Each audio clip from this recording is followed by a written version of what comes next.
कभी कभी जिंदगी हमें ऐसे मोड़ पर ले आती है जहां दोस्ती, प्यार और सच्चाई तीनों की परीक्षा होती है। दिल्ली के एक बड़े कॉलेज में आरव और सिया की पहली मुलाकात होती है। आरव एक शांत इंट्रोवर्ट लड़का होता है। सिया हंसती, मुस्कुराती और चुलबुली लड़की होती है। लाइब्रेरी में सिया आरव को किताबों में डूबा हुआ देखती है और हंस के कहती है, अगर पहले ही दिन इतनी किताबें पढ़नी है तो जिंदगी में मजा कब आएगा प्रोफेसर साहब। आरव बस मुस्कुरा देता है। धीरे धीरे दोनों की दोस्ती बहुत गहरी हो जाती है। साथ में लंच, लाइब्रेरी में पढ़ाई, ग्रुप प्रोजेक्ट और रात की लंबी बातें। धीरे धीरे आरव और सिया एक दूसरे की जिंदगी का अहम हिस्सा बन चुके हैं। आरव अपनी डायरी में लिखता है, मैं हर दिन उसे देखता हूँ और हर दिन खुद को रोकता हूँ कहीं दोस्ती खो न दूँ। एक रात कैंप फायर पर दोनों सितारों के नीचे लेटे होते हैं। सिया आरव से पूछती है, अगर ये आखिरी रात हो तो क्या कहोगे?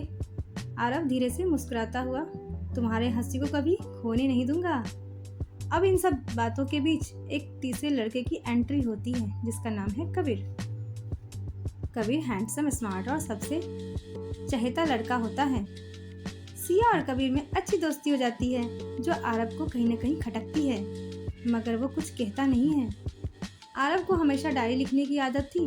वो फिर से डायरी लिखता है, मैंने चाहा उसे पाने को, मगर उसके चेहरे की मुस्कान में अब कबीर की परछाई दिखने लगी है। एक दिन आरव देखता है कि कबीर किसी लड़की से छुप कर बात कर रहा है।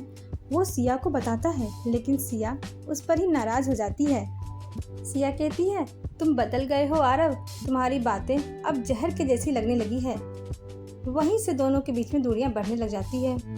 आरव एक दिन सिया को प्रपोज करने की तैयारी करता है।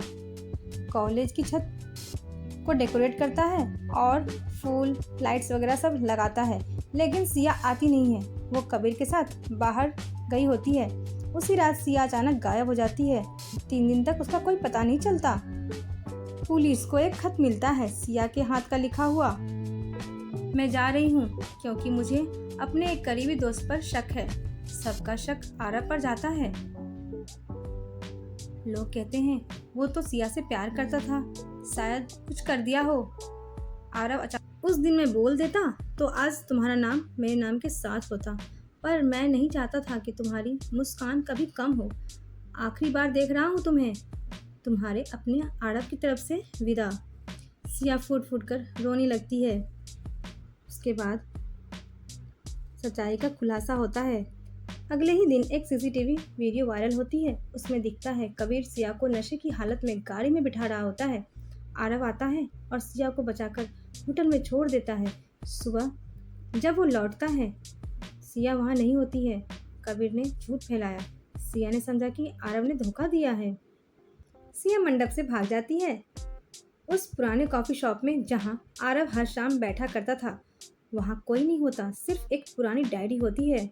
डायरी में आखिरी लाइन लिखे होते हैं, अगर कभी सच्चाई जानकर लौटो तो रोना मत, क्योंकि तब मैं किसी और कहानी का हिस्सा बन चुका होऊंगा।